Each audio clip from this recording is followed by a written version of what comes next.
Здравствуйте, это радио «Вашингтон», у микрофона Данила Гальперович. В ближайшие несколько минут мы с коллегами расскажем вам самые важные новости о войне в Украине и ее глобальном контексте. Это подкаст «Украина. Что происходит?» и вот его главные темы. Российский удар по Сумам, военное преступление и реакция на него в мире. Акции в Нью-Йорке в поддержку Украины. Владимир Зеленский дал большое интервью телеканалу CBS. В воскресенье Россия нанесла удар 2 баллистическими ракетами по городу Сумы в Украине. По последним данным, на момент записи этого подкаста удар унес жизни 35 мирных жителей, в том числе 2 детей. Пострадали 117 человек, в том числе 15 детей. Эти данные в понедельник сообщает прокуратура Сумской области. Мало того, Россия продолжала обстреливать Сумы и в понедельник. Жители города сообщали об атаке дронами, а вечером 14 апреля воздушные силы Украины заявили, что еще одна российская ракета и управляемые бомбы были выпущены по городу российской армией. Страшные кадры последствий российского удара в воскресенье разошлись по всему миру, и позже Минобороны России подтвердила, что российская армия нанесла удар 2 ракетами «Искандер-М» по Сумам. Согласно заявлению российских военных, они якобы стреляли по месту проведения совещания командного состава оперативно-тактической группы «Северск» вооруженных сил Украины. Также российская сторона заявляет, что в результате ракетного удара были убиты более 60 украинских военнослужащих. Даже если бы это было правдой, то все равно это было бы агрессивным ударом по военнослужащим, которые защищают свою страну и находятся на территории своей страны. Но многочисленные свидетели говорят о том, что это не может быть правдой. Одна российская ракета в Сумах попала в здание университета, а другая разорвалась над улицей. Россия атаковала Сумы таким оружием, которое предполагает максимальное количество жертв, рассказал в комментарии радио «Вашингтон» украинский военный обозреватель Денис Попович. Во время ракетной атаки по городу Сумы в минувшее воскресенье и недели ранее по Кривому Рогу Российская Федерация применяла баллистические ракеты оперативно-тактического ракетного комплекса «Искандер» с кассетной боевой частью. Принцип действия следующий. Такая ракета раскрывается на определенной высоте над землей и засевает площадь под собой взрывоопасными суббоеприпасами. Чем выше зона раскрытия, тем больше площадь, так сказать, этого засева. Данные ракеты не предназначены для того, чтобы уничтожать живую силу. То есть, когда мы говорим о применении подобных ракет по мирным городам, мы имеем в виду желание уничтожить, убить как можно больше мирных жителей. Именно с этой целью Российская Федерация и применяет подобного рода ракеты по мирным украинским городам. Суббоеприпасы, которые разбрасываются баллистическими ракетами с кассетной боевой частью, они могут быть опасны и после боевого применения, поскольку они не взрываются, некоторые из них не взрываются, остаются на земле, и подходить к ним категорически воспрещено, поскольку может последовать взрыв, который способен привести к тяжелым травмам, либо к фатальным последствиям. Комментарий Дениса Поповича. Напомним, что Россия также регулярно обвиняет украинскую ПВО в том, что якобы из-за ее действий гибнут граждане Украины. Но это, опять же, простое переворачивание фактов. Понятно, что прежде всего причиной гибели украинцев являются российские обстрелы. Какова была реакция высшего руководства Соединенных Штатов на российскую ракетную атаку на Сумы, приведшую к десяткам погибших и раненых, расскажет Алексей Горбачев. Госсекретарь США Марко Рубио в своем заявлении, выпущенном после ракетного удара России по Сумам, выразил соболезнования родным погибших. Соединенные Штаты выражают глубочайшие соболезнования жертвам ужасающей атаки России на Сумы. Это трагическое напоминание о том, почему президент Трамп и его администрация прилагают столько усилий, чтобы положить конец этой войне, заявил Рубио, цитата по сайту Госдепартамента США. Рубио подвергся критике за то, что не призвал к усилению давления на Россию в ответ на атаку. Ранее Рубио также заявил, что для достижения мира Украине, возможно, придется пойти на определенные территориальные уступки, учитывая сложность полного возвращения всех оккупированных регионов. Трамп, который с момента вступления в должность менее 3 месяцев назад сделал завершение войны своим внешнеполитическим приоритетом, назвал российский удар по Сумам, цитата, «ужасной вещью». Я считаю, что это было ужасно. Мне сказали, что они допустили ошибку, но я считаю, что это ужасная вещь. Вся эта война – ужасная вещь», – сказал Трамп журналистам на борту самолета Air Force One 13 апреля, когда он возвращался в Вашингтон из Флориды. В своем посте в социальной сети Truth Social он вновь возложил ответственность за происходящее в Украине на Зеленского и Байдена. Вот что он написал. Война между Россией и Украиной – это война Байдена, а не моя. Я вообще еще только пришел. В течение 4 лет моего срока не имел никаких проблем в том, чтобы допустить ее. Президент Путин и все остальные уважали вашего президента. Я не имею никакого отношения к этой войне, но усердно работаю, чтобы остановить смерть и разрушение. Если бы президентские выборы 2020 года не были бы сфальсифицированы, а так оно и было во многих отношениях, эта ужасная война никогда бы не произошла. Президент Зеленский и мошенник Джо Байден проделали абсолютно ужасную работу, позволив этому издевательству начаться. Было так много способов не допустить ее начала, но это в прошлом. Теперь мы должны остановить это, и быстро. Так печально. Законодатель-республиканец Майкл Маккол, в свою очередь, возложил ответственность за очередную атаку, в ходе которой пострадали мирные жители Украины, на Путина.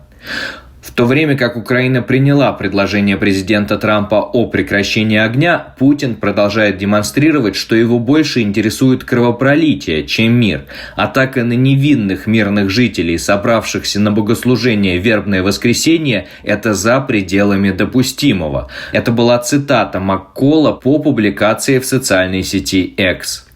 По данным ООН, с начала 2025 года в ходе войны, которую Россия ведет в Украине, погибло по меньшей мере 413 мирных жителей. Также отмечается, что более 2000 человек получили ранения. Это на 30% больше по сравнению с аналогичным периодом 2024 года. Рассказывал Алексей Горбачев. Уже после своего сообщения в соцсети Truth Social Трамп на встрече с президентом Сальвадора Наибом Букеле заявил, что Зеленский всегда много просит, и Украине не стоило вступать в войну с соседом, который в 20 раз ее больше.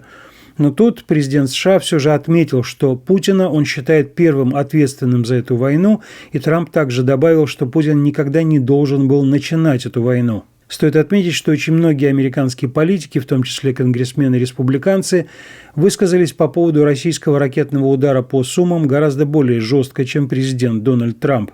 А сенатор-демократ Тим Кейн в понедельник находился в Киеве, где говорил о необходимости продолжения поддержки Украины Соединенными Штатами. В крупнейших городах США в этот уикенд состоялись митинги протеста по поводу российского ракетного удара по Сумам. Цель этих акций – напомнить людям в США и во всем мире, что Россия продолжает кровопролитную войну, по-прежнему обстреливает города крупнейшей европейской страны и убивает мирных жителей. О митинге в Нью-Йорке расскажет моя коллега Нина Вишнева. Сине-желтая символика на Таймс-сквер для жителей Нью-Йорка стала привычной. За 2,5 года, что длится полномасштабная война России против Украины, не было, пожалуй, ни одной недели без многочисленных акций в поддержку украинского народа. После ракетного удара по Сумам, где погибли свыше 30 человек и более 100 получили ранения, в центре Манхэттена собрались десятки активистов американско-украинского объединения «Свитанок». Президент организации Олекс Таран в интервью подчеркнул важность понимания того, что развязанная Россией война влияет не только на украинцев, и обсуждение мирных соглашений на условиях России создает опасный глобальный прецедент. Россия вдарила 2 балістичними ракетами по Украине, по Сумам. Россия ударила 2 баллистическими ракетами по Украине, по Сумам. И не только. Также шахедами, дронами. После этого ударили по другим городам. Россия продолжает уничтожать гражданское население Украины. Самыми кровавыми способами пытается убить больше детей, больше гражданских. И американцы должны об этом слышать и видеть. Хотя бы на общественном уровне, на уровне протестов. Потому что сейчас кажется, что исчезает чувство, что Россия именно такая. Возникает иллюзия, что с ними можно договариваться. И это опасная иллюзия. Поэтому мы сегодня здесь не допустить, чтобы эта трагедия не дошла до американцев. Это был президент организации «Светанок» Олекс Таран. Среди тех, кто постоянно приходит на подобные акции, есть и американцы, у которых в Украине остались знакомые и друзья. Харви, бывший учитель, сейчас на пенсии, пришел с украинским флагом. Я был в Украине несколько раз и знаю, что происходит. Когда я вижу разрушения, которые происходят на улице, я могу представить здания, в которых я был, и это разрывает сердце. У нас там часть семьи, с которой мы постоянно общаемся, есть друзья, и это глубокая боль от того, что происходит. За что? Потому что кто-то хочет напасть на нас? Украинцы? За что? За власть? Потому что вы можете. Это ужасно, очень разочаровывает. С вашей точки зрения, что президент Трамп должен сделать в этой ситуации? Я не хочу вдаваться в политику, в то, что делает президент Соединенных Штатов. США делают все возможное, чтобы помочь. Хотелось бы, чтобы они делали больше. Люди, кажется, забыли историю, что именно так началась Вторая мировая война, когда Гитлер вошел в Чехословакию и захватил Судеты. У многих участников антивоенной акции в Нью-Йорке в руках плакаты с требованиями призвать руководство России к ответственности за систематические массовые убийства гражданского населения Украины. Надписи такие: «Россия – страна-террорист. Они бомбят школы, они бомбят церкви, они бомбят мир. Пока мир наблюдает, Украина сгорает».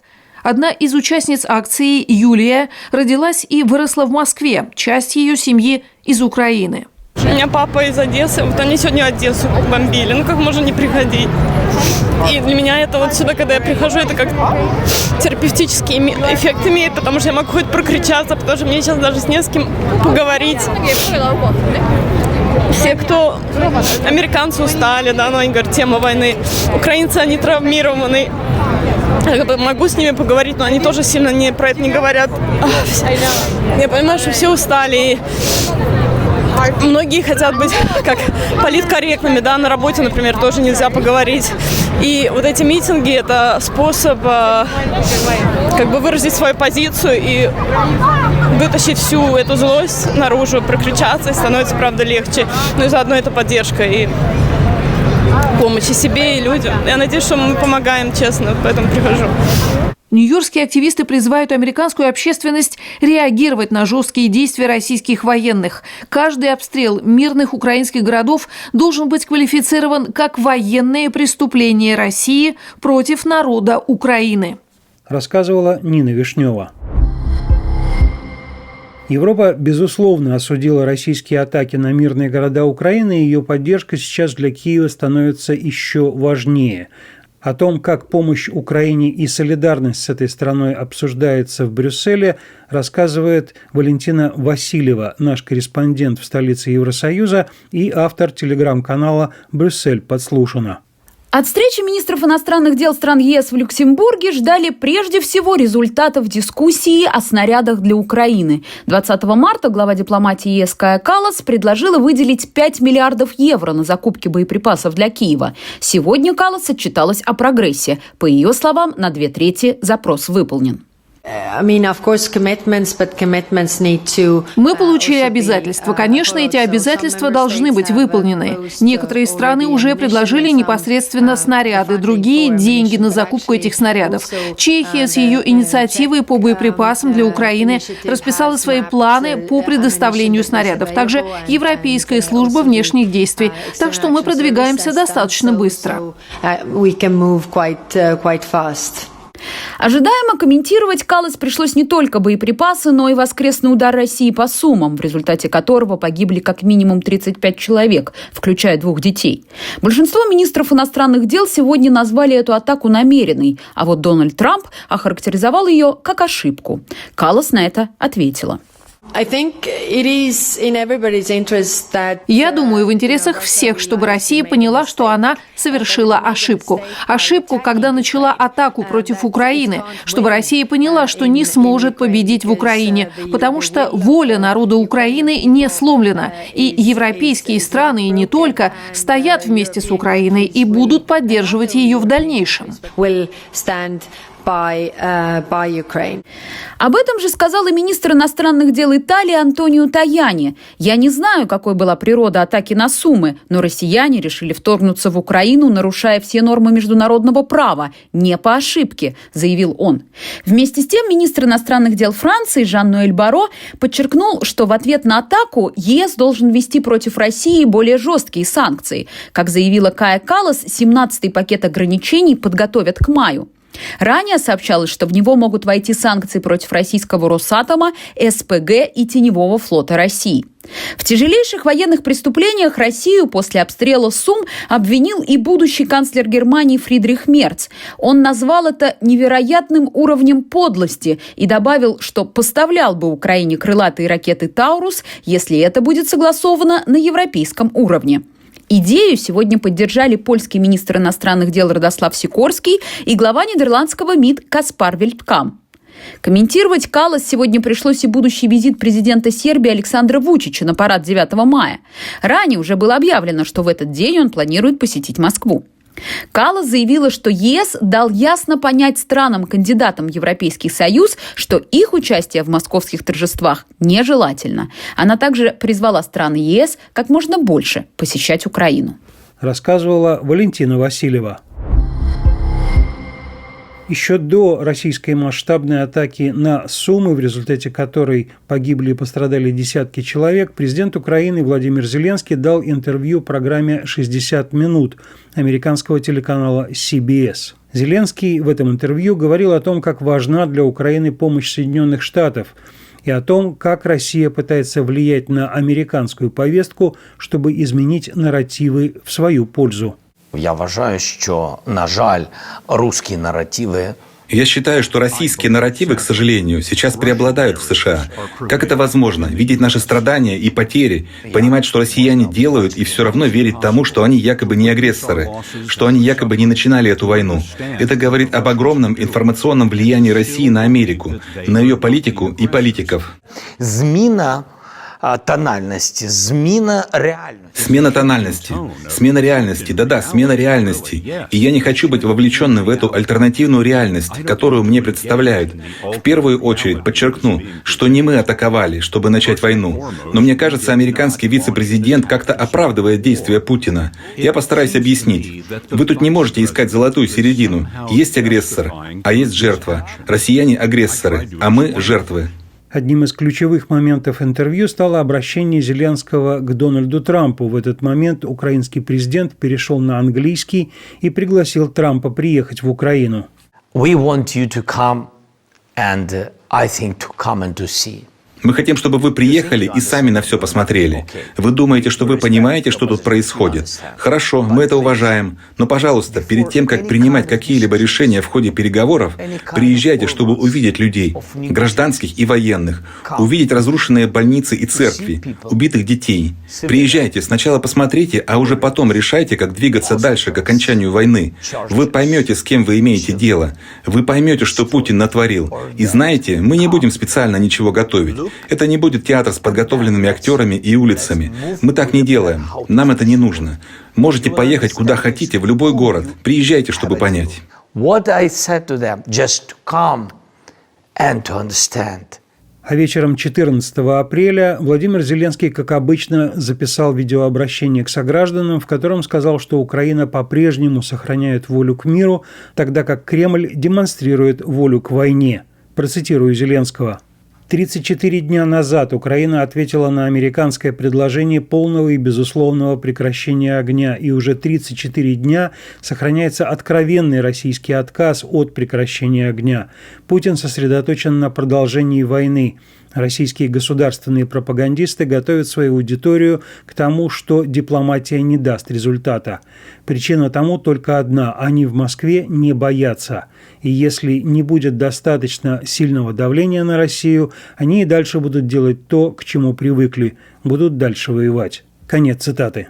Этими словами Владимира Зеленского мы заканчиваем очередной выпуск подкаста «Украина. Что происходит?», подготовленный журналистами «Радио Вашингтон».